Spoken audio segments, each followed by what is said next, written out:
This video is not been the easiest video to film because let's be for real, nobody likes to admit that they failed at something. But here I am publicly admitting that I failed because I did actually fail at YouTube. That's why I've been putting off making this video, but I still felt it in my heart that I needed to make this video just to educate anybody who is trying to do YouTube for the first time. I just want you to take a thing or two from my journey. In order not to make this video boring and just lengthy, I would give you guys like a backstory and then factor in all the mistakes that I made along the way so that you don't make those mistakes. Let's rewind to 2016. Yeah, I've been on YouTube since 2016. Wow. It was supposed to be a creative outlet. When I look back at those videos, I'm so proud of that girl because as cringy as it was, trying to be on YouTube back then, I did it with my handy dandy phone. I can't even remember the phone I was using then. Maybe like an iPhone 6 or 7. I can't remember, but it was all I had and I used what I had. I wasn't consistent. I uploaded a couple of videos, fashion video, makeup. It was what I knew at that point. I just wanted to create and I was just creating. Fast forward to 2018 when I got a little bit more consistent on YouTube. I still didn't have a plan. I still didn't have a niche, but I knew that I was passionate about talking. And that was my first mistake. My first mistake was not going into YouTube with a particular audience in mind. I just wanted to speak to everybody, and so I was just doing everything. I did reviews, I did sit down topics with my friends, I did makeup, I did street interviews. I was very passionate about sex at some point. What didn't I do? I did everything. My content was kind of scattered all over the place. So I would say that was my first mistake. So if you're going into YouTube now, I would say you don't necessarily have to know the niche right now, but have at the back of your mind who you're trying to talk to. Who are the people that you're directing this video to, and let that be, the driving force of whatever content you're making. So even if you're doing tech videos, who are these tech videos directed to? Or who do you want to be the watchers of your content? Are they millennials? Are they busy moms? Just have that. You don't necessarily have to have a niche, but at least have that. I feel like I have so much wisdom because I've been on here for like almost a decade. So I kind of feel old. I'm not that old anyway, but 2018 I got into reality TV somehow. And I would say somehow because it wasn't really something that I was drawn to naturally. It was a friendly advice that somebody had given me, but looking back, maybe I shouldn't have taken that advice. And that's the second mistake I made with YouTube. Let me just break it down for you guys so you guys understand it a little bit. I have a degree in mass communications. I've worked with TV stations, radio stations, and, I did the whole thing, presenting, I did the whole thing, voiceover, I did it. And I remember that a friend was saying it to me, like, why do you think people are going to watch your videos? Nobody knows you. And that really hit me. And I thought, okay, if nobody knows me, why not talk about the people that people know, right? So I started to do celebrity news, celebrity gossip, gist, tea, everything you could call it, even though I kind of felt disconnected from it. Do you understand? I mean, I was quite young. I was interested in celebrity news and what was happening, but I wasn't really invested in it. But I did it regardless, and I got quite good at it. But I knew my purpose was not to talk about celebrities. I really don't care about them like that. No shade to any celebrity, but that wasn't my purpose. My purpose was to be on YouTube and talk about something more meaningful. And so I was always detached or removed from that piece of content. It was almost like I always relied on others for my content, and I didn't like that. It means that for whatever piece of content I made, something needed to have happened. A celebrity needed to have done something, or something needed to have happened in the Big Brother Niger house, or so I was relying on others for my content, and I didn't like that. So that's another mistake you should pay attention to. If you feel like your content is always around other people instead of what you have, or instead of something that you can come up with, I don't think that's a really good thing, because it just means that your content is not going to be consistent. Yes, I was making commentaries. Yes, I was doing analysis. Yes, a lot of people were watching my videos, but I felt like I didn't have a community. I didn't have a community because those people were really not interested in me. They were interested in the gists. And I don't blame the subscribers. It was just because they didn't connect to me, or I wasn't connected to them. They were only connected to the piece of news that I was dishing. And I feel like if I had continued making the kind of videos that I was making initially, even though the following would have been pretty slow, but it would have been people that followed me because they genuinely liked what I was doing. So even if it was makeup content, it would have been people that were really interested in makeup. But because my content was not really a representation of me or an expression of me, I only had people come to my channel to just come and get the news and go. Right? So there was really no communal spirit or no communal feeling. There was a lot of people that were doing, news outlets that were doing sort of similar to what I was doing. Analysis, commentaries, trending news, celebrity gist, Nollywood stories, So I was always going to look at what they were doing. And sometimes I would find myself comparing, their views with mine, comparing their subscriber counts to mine. And it just became very, very became like this hamster wheel. So I would go and compare my channel to their channel. Then at some point I would start comparing myself to them. Then I would try to change the way that I spoke so that it could be like them, because maybe it was the way that I was speaking that people didn't like. Then I would, try and come on here and be more, I don't know how to say, be more happy. Is it happy is the word, or lively? Just so that it's more interesting for the people. Because I thought, okay, maybe because I'm not so exciting, that's why people are not subscribing to me, or that's why people are not coming on my channel. So maybe if I made it a little bit more exciting and I was hyper, then people would come. That was another mistake. I am discovering a lot of things. Yeah, this is not an easy video to make, but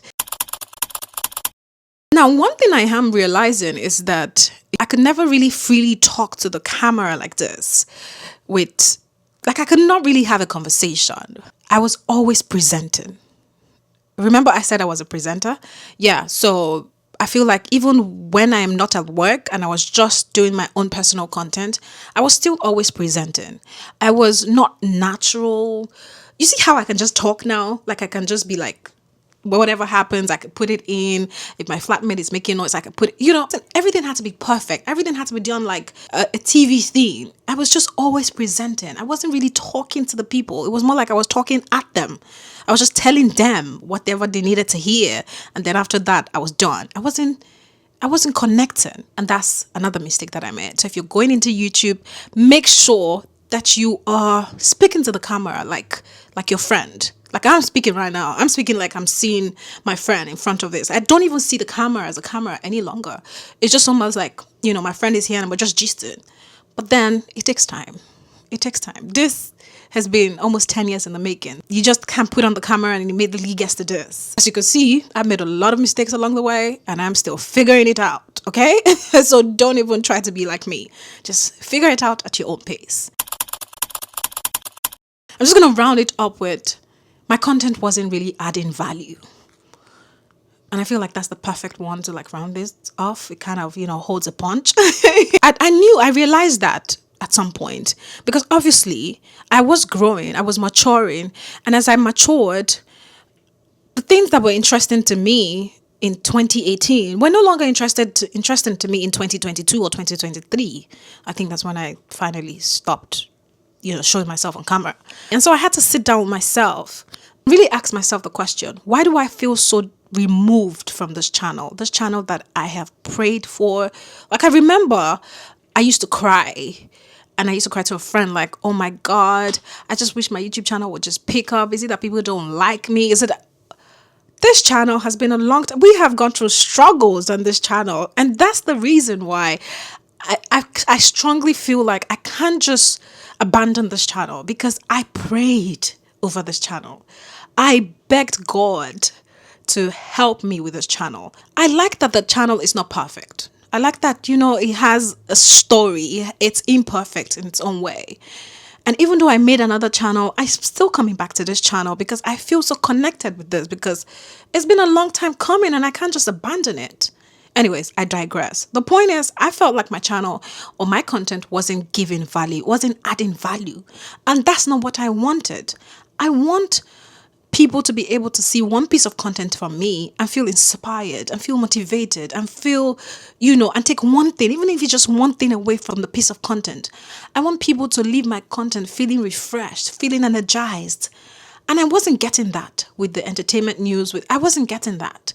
So I removed myself. I just stopped because it was no longer me. And I had grown so much that, I had a sense of self at that point, and I just felt like I was pretending on camera. I was not being myself on camera. So I had to tell myself the truth, and I just stopped. And you know the funny thing? I stopped YouTube totally. Like, I stopped watching YouTube. I stopped. I deleted the app. That's how angry I actually was with the whole YouTube. I was angry for a while because obviously nobody wants to fail at this thing. You've invested so much, and you know, bought cameras, and but it's not even about the things that you buy. It's sort of like a personal thing. I was known as the YouTube girl. You know, I finished school, and YouTube was like what I dove in. You know, dived into. But did I just say dove? Ew. Oh my god! I promise you, I know how to speak English. Anyways, the point is, I was known as the YouTube girl, and it was just frustrating that I failed at this thing that I had been working at for years and years and years, and I had to, just go away from YouTube. And I didn't feel that strong calling to come back to YouTube until last year. I think, yeah, last year. But then a whole lot of things happened. I relocated. If you don't know, if you want a story about, the whole what I've been up to over the years, let me know in the comment section. But I don't want to bore you guys with that. But anyways, I relocated. I moved to Canada, and I just wasn't settled. And I told myself I was going to get on YouTube last year, but I couldn't do it. But here I am, trying again, because that's what I do. I am not a quitter. If there's anything I know about myself, I don't quit. Okay? We are going to do this, and we're going to do it right this time. And I really hope that you find this video helpful. I know I was rambling a lot, but honestly, I just really wanted to pour out my heart because I know that there's somebody out there who's thinking about going into YouTube or thinking about starting YouTube in 2025, and they're wondering, okay, what do I do? What niche? What camera? Where do I even start? Who do I speak to? What do I talk about? And I just wanted to point out the mistakes that I've made over almost a decade now, so that you don't make those mistakes at the end of a decade. And I don't even want to sound all motivational right now, but I am coming to YouTube with a fresh mindset, with the mindset of, I know that I'm going to lose some subscribers. I don't even care if I lose subscribers. Honestly, it doesn't matter. But I know that I'm going to gain some new ones. In fact, a lot of new ones, because you cannot imagine the wealth of knowledge that I have over the years. I mean, I had started YouTube in 2016. So imagine I have been doing content since 2016 up until now. Do you want to know the challenges I have been through, the things that I have had to face, the things I've had to learn, the things I've had to figure out? So obviously I have a wealth of knowledge. So I'm not scared of losing subscribers. Subscribers go, subscribers will come. So if you're an old subscriber of the channel, I just want to say thank you. Thank you for even subscribing. Because I have been away for a couple of years. I didn't show my face on this channel for about a year plus. I mean, I was uploading shorts here and there, but I wasn't really like doing the real YouTube thing. And if you've stayed as a subscriber, you didn't unsubscribe, I just want to say thank you. I appreciate you. But if you feel like you're not connected, because this new version of me is going to be coming with self-improvement, leveling up, glowing up, just teaching and educating people on what I know, because we're figuring it all out together. I don't know everything. I'm figuring out life as I go along, but I want to take you guys along with me. So if you want to go on this journey with me, definitely come along. I'll be happy to have you. But if you feel disconnected and you just don't know who this is, like you don't even know why you subscribe to me, it's okay to unsubscribe. It's no pressure, okay? But I hope this video finds who it needs to find, and I'll see you guys in my next video, and we'll pick it up from there. I love you guys, and I'll see you guys in the next one. I can't believe I was so scared of making this video, but it ended up so good. I feel like I dished out some really good nuggets, right? I'm talking to the camera like I'm talking to my friend again.